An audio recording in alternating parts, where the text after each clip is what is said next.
Hey, this is Pam Perry. Thanks for joining us again for Get Out There, Get Known podcast. Today, we're going to talk about one of my favorite subjects again about 4 personal branding tips that you should probably take advantage of.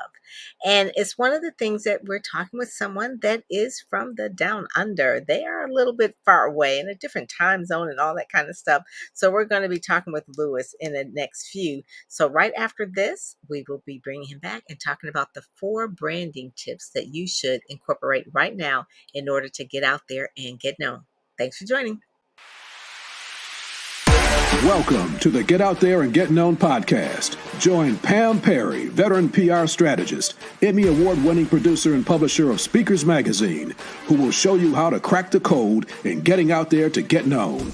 Each week, she either interviews her media friends, PR colleagues, or she just goes solo, offering you strategies on publicity, publishing, and platform building. So listen up to hear how to get booked on media places and on superstar stages. Now, here's your host, Pam Perry. All right. Hey there. So today we're going to talk about like cutting through the noise, right? How to really get yourself out there and get known through the media and how to go from average to enviable. We're going to be talking with Lewis. I think we say Schenk.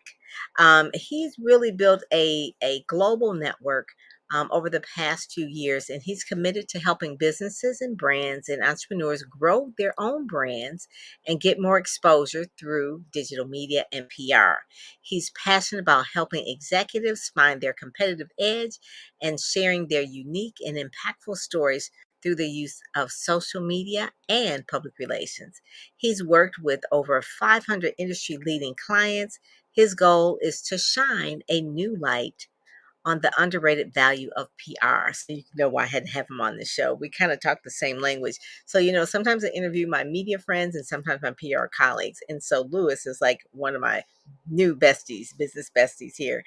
His work has been featured in some of the leading publications, including Entrepreneur Magazine, The Good Men Project, Addicted to Success, as well as many others as well. The possibilities are endless when you really have a brand that really makes you stand out and stand above the noise. So with that, I'm going to bring up Lewis. Hey there. Hey Pam, how are you? Thanks so much I'm for having me doing. here. Oh, you're welcome. You're welcome. So tell people where you're coming from here. Where are you Yeah, exactly in the world? so I'm actually in the Gold Coast in Australia, so down under. Yeah, That's it. That's it. So thank you so much for joining us today. So I'm going to get right into it because one of the things that I talked about boosting your brand, right? Because your company name is actually called Boost Boost Media. Media Agency, right? So really talk a little bit about some of the media that you have had people on and give us a backstory before we kind of jump into the branding tips. Yeah, so the high level backstory of myself. So I grew up in the capital of Australia, which is called Canberra. Mhm. I grew up there till I was about 20 years old. Then I actually moved to the US. So I was in Oh, college in Kansas and then Ohio. So I was there for nearly 3 years. Things okay. didn't work out there at the second school that I went to. So I ended up coming back home, finishing my university degree in Melbourne, Australia here. And then Hmm. I kind of went through like a transition period in my life where I didn't know what I wanted to do. I knew university wasn't for me. And so I made the commitment to kind of, personal growth, which, led me to a lot more success in golf than I probably would have had otherwise. And, I worked really, really hard for like 2, 3 years at golf, but I kind of got to this crossroads. It was literally when I turned 25, quarter life crisis, if you will. And I, I couldn't play That golf was anymore. wait, wait a minute, I Lewis. lost the passion. That was one of the Sorry. things when you said quarter life crisis. That was the first time I had heard that um, a few years ago when my daughter turned 25. And I'm like, she says, quarter life crisis. I said, what is that? She says, a quarter of a life, like not midlife, like quarter life. I was like, oh, that's a thing. She said, yeah, that's a thing. She says, things move a lot faster now, mom. I'm like, oh, okay. All right. I get it. I get it. So really at that point, because you were working in a digital age, so much is coming at people, like they don't know how to process all of this. So really continue. Can you, I just, that was just caught my attention right there when you said the quarter life crisis. It's like, okay. So when that happened, what was the next move, I guess you would say, what you wanted to do? Yeah, so when I hit the quarter life crisis, so I fell out of love with the game of golf. I just dreaded going out there because, and this was a really important lesson as well, is like burnout can be a real thing, right? And like I really overdid it. I honestly I probably took no more than 5 days off in 2 years, and I was at the golf course minimum 5 to 8, 9, 10 hours a day. And so, I improved a lot, but like one thing I didn't realize is that my performance at like tournaments was lacking purely because I wasn't rested going into the events. I thought, prior to the events, I should just keep practicing harder, work the hardest, work the hardest, work the hardest. Like I always had the mentality of outwork everyone, but at the same time, I lacked the strategy there to actually have the foresight to be like, okay, you need to be fresh and like ready to go for the event. So long story short, learned a ton of lessons from that, which I pretty much applied all the same kind of things, like discipline, patience, work ethic into my first business endeavor, which is an events company. So I own Ah, a nationwide events company in Australia as well. I recently sold most of the business. I just don't have the time or bandwidth to run two things. Don't want to spread myself thin. So yeah, events are basically, hard too. You've got to oh be yeah, there for events. Yeah. and COVID too, right? So we took a big hit from that, but I fortunately had the foresight.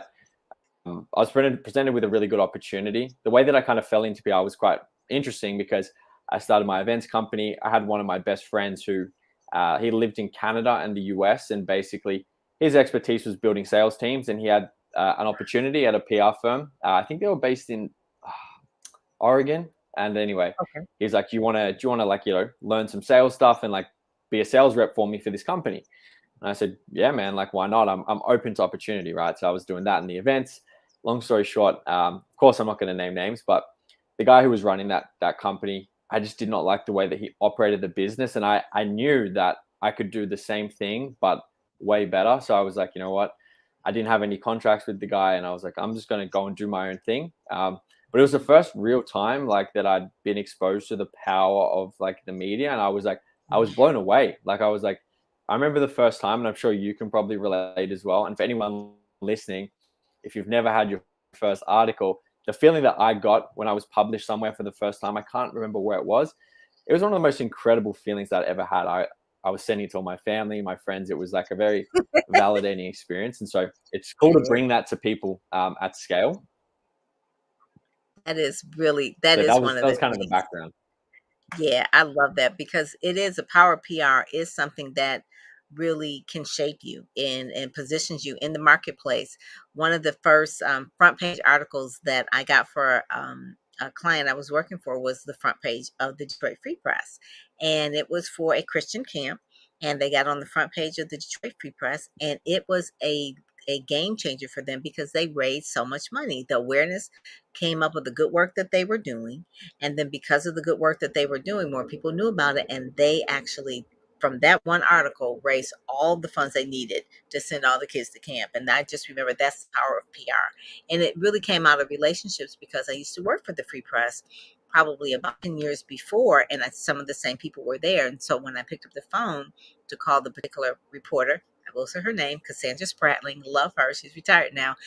She actually wrote the story, and it was a beautiful story, and it really did a lot of good. It was a power PR for sure, for sure. That is one of the things.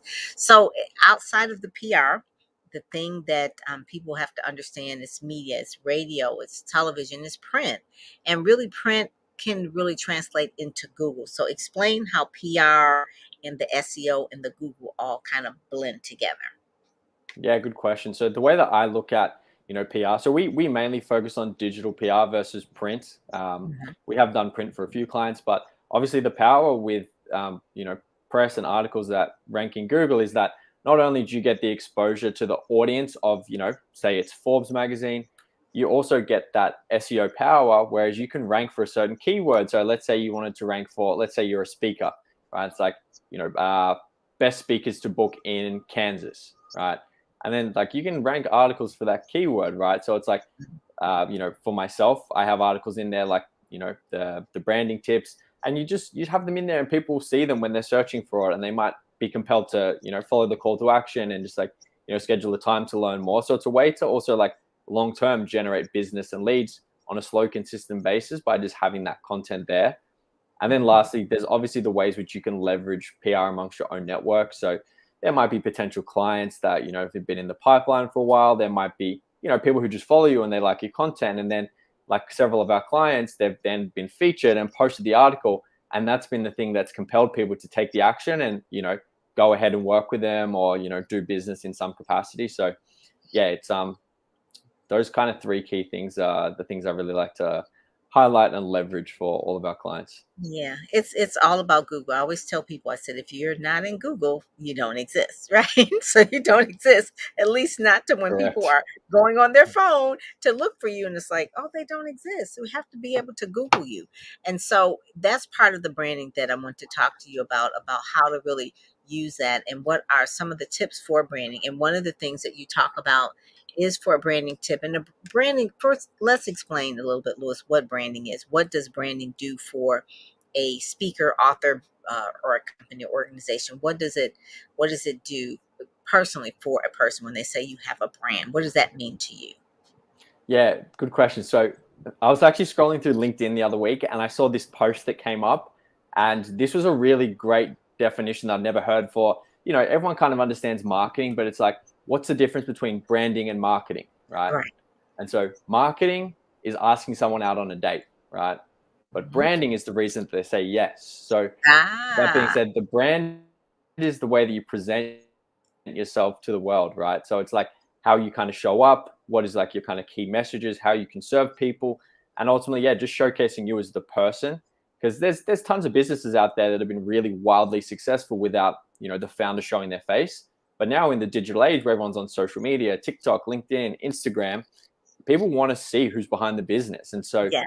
those people who are like, like the Gary V's, Grant Cardone, Elon Musk, Richard Branson, these guys, people might not realize, but they've built like a crazy personal brand through leveraging like the media, podcasts, TV, interviews, all those kinds of things to now where it's like people would line up. They don't have to sell, right? Because they've built this brand that's so like attractive to people that have people lining up to work with them, right?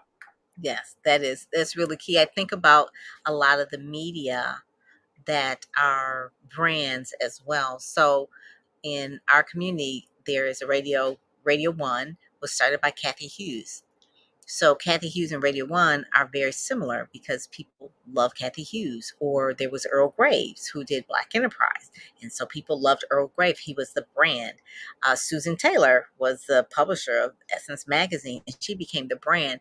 So it was like the media organizations themselves became the brand. Oprah, obviously, she became the brand. Oprah herself. So when you see the pictures of a Kathy Hughes, a Susan Taylor, Earl Graves, any of those people, they are the brand. And I think about that. It's like before, it's like, okay, well, who is the president of whatever media organization? You will then like, okay, are they the brand? You do want to see them. And so when I think about that, it's like, that is so true. When I look at different radio stations or TV stations, I look at, okay, not only is it the host or the producer or the publisher, but the publisher themselves, they have to have a brand outside of that as well.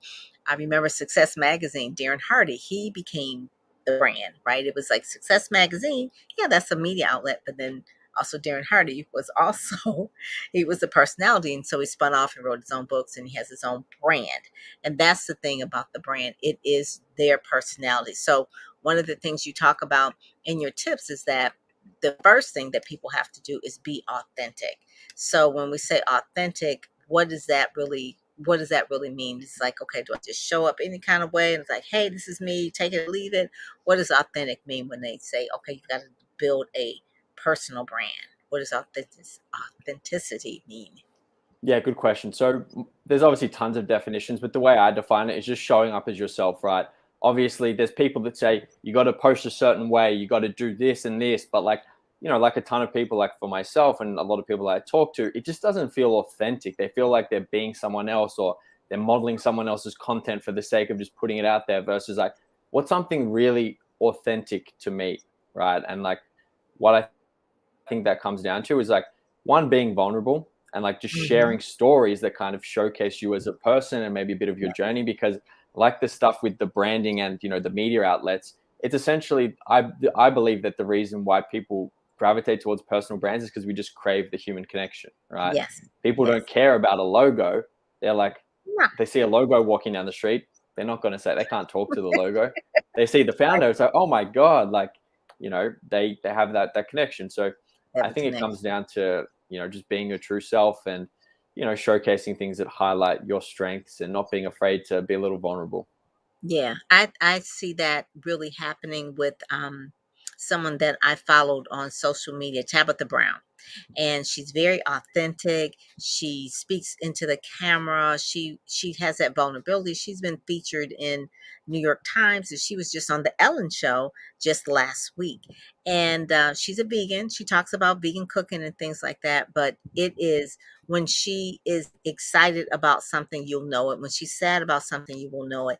It is her that compels people to watch her on social media, which is millions across all channels. And she's got a book, and so the book came out and it became a bestseller, and it was her authenticity. It's just basically, her name is Tabitha Brown, and she basically tells her story, how she's been struggling for 20 years to really make it, and now, quote unquote, she has made it, so to speak, in terms of she's opened up a restaurant. She has other brands that are spinning off from her brand, and it's like she becomes like not just a social media influencer, but like very authentic from just being herself. And that is like, that's like the goal, right? To be authentic, and then also to get paid as well. So the other thing, Lewis, you talk about that I really, really love that you said that these two, get clear on your personal brand pillars. Hmm. And a pillar, you said, is really like a structure to hold up an ornament. So really talk about, get clear. Clarity is everything, but clear in your personal brand pillars. So really talk about that. What does that mean? Yeah, so that, I like the way you sum that up. So it's pretty much like, you know, you have your brand, and then what are the things that make up your brand? So those are the pillars, they support you. So, you know, for context, like for myself, my brand consists of like PR and media, Mhm. business advice, and entrepreneurship in general. I'm a huge golfer, as I mentioned. I play golf, so I like to include that in there. It's a really great, because a lot of business people play golf, so it's kind of like a really good connection point. So Network. there's, Yeah. yeah, network, correct. There's that, and then also like nature and travel. So yeah, I love to go out and travel. I love going out in nature. So those are what I kind of keep everything under that sort of umbrella. So that way people know what to expect, right? If one day I'm Yes. posting about like being a life coach, and the next week I'm posting about, you know, being an airplane pilot, like, you know, there's a bit of confusion. So it's kind of, you got Yes. to keep everything consistent and congruent, so that no matter where people go and see you, they know you kind of going to be delivering the content in that sort of realm, right? I love that. Yeah, congruency is important. That's the key. That's my favorite word. Your brand has to be congruent. And for me, my brand pillars are branding and PR, obviously. I love media relations. I love Black media and speakers and authors. For the last 20 years, that's probably like, that's been it. What I've really been posting about. There's been maybe some few one-offs. Maybe I would post about, I don't know, my family anniversary, which went viral one time because we were dancing in the middle of COVID, right? Because we couldn't go out because it was like March of 2020. So we just did a video that kind of went crazy viral, because I was like, we were planning to go to Aruba. And so now we're in our living room, you know. But for the most part, it's always been consistent and congruency. And that is your pillars. So you have no more than five. But I find that when people are confused, then their brand is going to be diluted and confused as well. And I love that. That's probably like the main thing that I really find that people just don't do, is they're not congruent on that. So really, that is one of the main things. So being authentic, again, part of what your pillars, like you said, you love golf, so that's part of it as well. So the other thing that you said, talk about investing in your brand. Woo-woo. Mhm. So investing is one of the things that people don't understand, that you just don't show up like this. This takes some work. It takes some investment. So let's talk about investing in your brand. Yeah. So, I mean, on a deeper level, I'll start with like investing in yourself, because I think before investing in your brand, you've got to invest in yourself, right? And whether that's through like knowledge, reading books, or finding like a mentor to guide you on the right path, kind of sets you up to a place where it's like, you have a brand, you're out there. It's like, okay, how can we now take this to the next level, right? So Mhm. obviously, I'm sure you and I can both agree, PR is one of the best ways you can invest in yourself and your Yes, brand, right? yes. So that is probably like the biggest key. But I think for anyone listening, like just look at investing in yourself as like you're going to make a return on it regardless, right? I used to be incredibly scared of like parting ways with all this money because I'm like, I don't know what I'm going to get. But all those times I made a big investment, obviously it has to be with the right person, but it has paid off like tenfold, right? So Mhm, mhm. I just think you're your biggest asset. Your brand is your biggest asset. So why wouldn't you do everything in your power to improve your skill set, improve your presence online? Because ultimately that's what's going to be, bringing you the money and, creating that fulfilling life. So yeah, I think being actively looking for ways you can improve and, invest. Yeah. That's one of the key things that I find, because both of us are in this field and we know the marketing and the PR and the branding. And so someone who doesn't, they can have someone do it for them, but it would pay off if they knew it for themselves. So you can give someone a fish, as they say, or you can teach them to fish. So if you know how to do the PR for yourself, one, you would know how to pick a better PR agency. Two, one, and two, you would be able to do it for yourself for a lifetime and not just that one time. So my Hmm. program, Ready, Set, Go, Speak, a lot of times it's like, well, what is this program? Is it like you're my publicist? It's like, no, I'm actually training you to be your own publicist. And so when you are your own publicist, you know how to write the release, you know how to pitch the release, you know how to talk to the media, you know how to create your own brand, you know how to position yourself, how to build a platform, what that all means, so that you know the lingo of it, at least know the lingo, the language of what it is that the industry is about. If you're going to go in any industry, you do need to know a little bit of the lingo so you don't show up looking crazy. So you do want to know some of the lingo. So like you can Google your way through a lot of stuff, but sometimes if you just have one particular place where you can go as your go to, like, I need to ask a question, is this right, how does this look, that's important, and that's an investment. And a lot of Hmm. times people don't like to invest, but if when I find people who are a success, they have invested in the things that matter, whether they're reading Hmm. books, taking courses, doing a membership, hiring an agency, whatever it is, they're investing in something that comes back. It doesn't just happen. So Hmm. I'm like I am a before COVID, I was a conference junkie, and I have been going to some conferences. I just went to one last weekend, but I went to conferences all the time to learn, to absorb, to grow. In order to build your brand, you have to grow, and the only way you can grow is really getting new information. Information will change the seasons of your life. So if you're still stuck in the same season, it's because you don't have new information. So investing is very, very important. And it's not just for that one time, it's for a lifetime. That's the main thing about investing in your brand. It's not just once, but it'll continually grow. So the last one, well, not really the last one, but one of the key points, which we talked about earlier, was to build your personal brand really involves compelling stories and messaging. So, kind of talk about compelling stories and messaging. And not like a sad story, like, oh, it's got to be like so sad, but just a story, something in your messaging. So, really give us a little bit about that, what that's all about. Yeah, I mean, there's obviously different types of stories that you can use. Some of them, a sad story can actually, make a really big impact because it creates a lot of emotion. But so my dad, just for context, this is how I kind of got exposed to the idea of storytelling in business. So I have a pile of, wait, sorry, the camera's the wrong way. There. Sorry, it's backwards. Anyway, a pile of the book. It's called Putting Stories to Work. But basically, yeah, they have a company called Anecdote. They've been involved in business storytelling for nearly the last 20 years and basically showing organizations how to come up with a brand story, connection stories, and ultimately stop treating like the employees of these huge corporations like cogs in a machine, right? So what a story does, it creates that human element. I could say the exact same thing, right? That's not a story and tell the exact same thing in a story. I guarantee you will remember the story, right? Because the story Yeah. has details. It has a person, a time and place, and those are memorable things. To give you an example, so when I was in college, after I finished my first year of junior college in Kansas, I flew to Colorado because my dad was at, I think it's called the ATD. It's a global business conference. And Mm-hmm. Simon Sinek, you know who he is? Start with Y. Yeah, I love him. Yes. So he was speaking there, right? Ah, Anyway, so you there were was a seeing ton him of in college? Okay, go on. no, not me, not me. Okay. So Okay. my dad was there anyway, and he Okay. comes back to the hotel after the day, and he was like, oh yeah, it was like a decent day, and I was like, oh, like what happened? He's like, well, you know, I was reminded again of like why we do what we do. And I'm like, what do you mean? And he goes, well, you know, I saw all these people speak, and I wanted to test my theories out. So he was speaking to just some people in the crowd after the speakers had all finished, and he said, so guys, who was your favorite speaker today?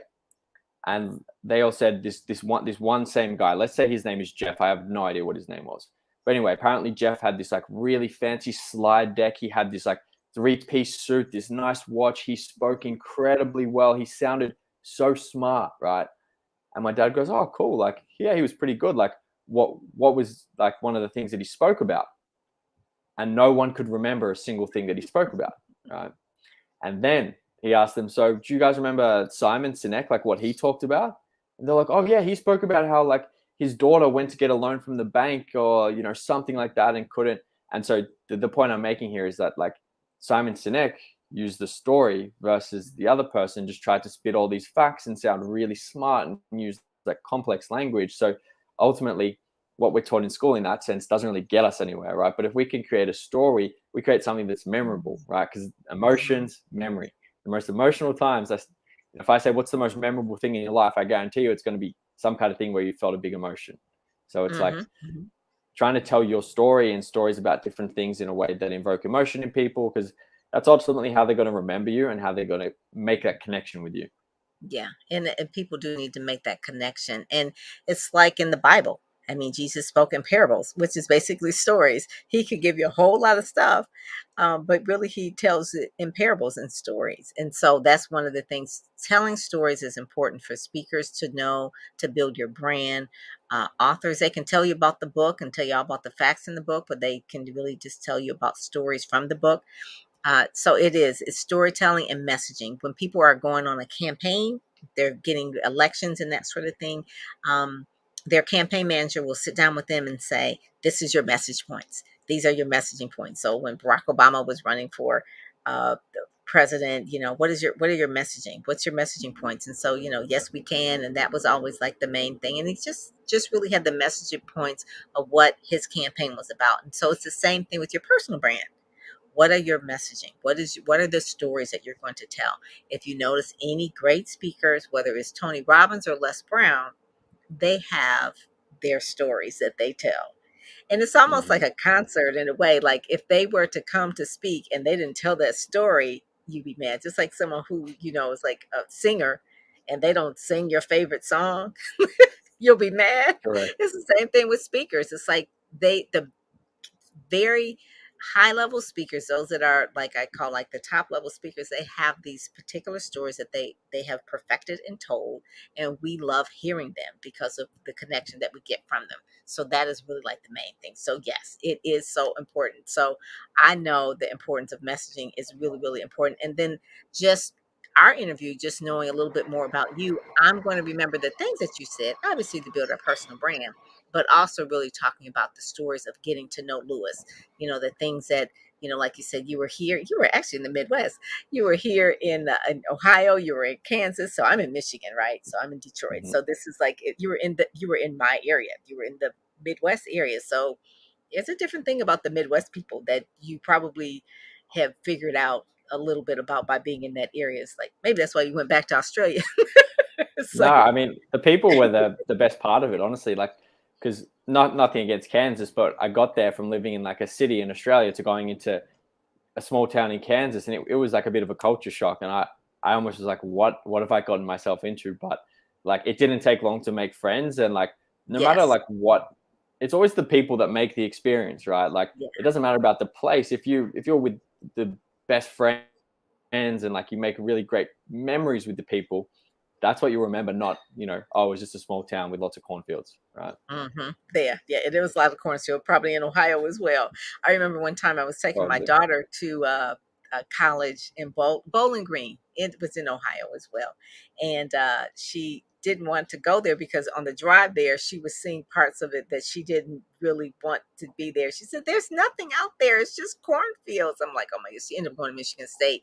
I'm like, it's just trees. I mean, anyway, it does have to do with the people. So that's one of the main things, but just getting to know you better has been really, really enjoyable. Boost Media Agency, you do excellent work, getting people placed, like you said, in the digital PR space, getting them known, positioning them so that they have a digital footprint and are seen as an expert. So that's kind of the work that you do. And I love the fact that we can talk from different parts of the world using the internet. How about that? You're the down under and I'm in Michigan. So that's really, really cool as well. So a lot of your clients are from global. They're all over. And that's the beauty of digital PR. What are some of the main things that people that you really love to work with? Some of the people that you love to, do services for? Honestly, it's literally just what we talked about. People with really, really great stories. So one of my favorite clients, like it's a really sad story. Like, but you and I both can agree on this. I'm sure that like you need a good story for the media to pick it up, right? Mm-hmm. Like a business owner is a dime a dozen, but like what's that unique thing that's really gonna, capture attention? And, this guy, he lost his dad right during COVID. Their business got completely folded. So he literally like had to pivot his whole life, and he started like an e-commerce business where it was like some female vanity mirrors type of thing. But anyway, within a few months, he'd sold like $100,000 worth, and like, he started supporting his whole entire family from that, because his mom didn't work for like the last 20 years because the dad supported. The dad still had debt on the business, so they were like, a financial wreck, and he took ownership and was like, I've got to make something happen. And so like desperation leads to inspiration. So it's like you have to, when people have that chip on their shoulder and they have to make something happen, they're a lot more likely to do it than just feeling like, oh yeah, I really want to start a business this year. It's like, I have to do this to support my family. I don't have a choice. So yeah, to sum up the answer quickly, I know I rambled there, but no, I love that. Who has like a really great story.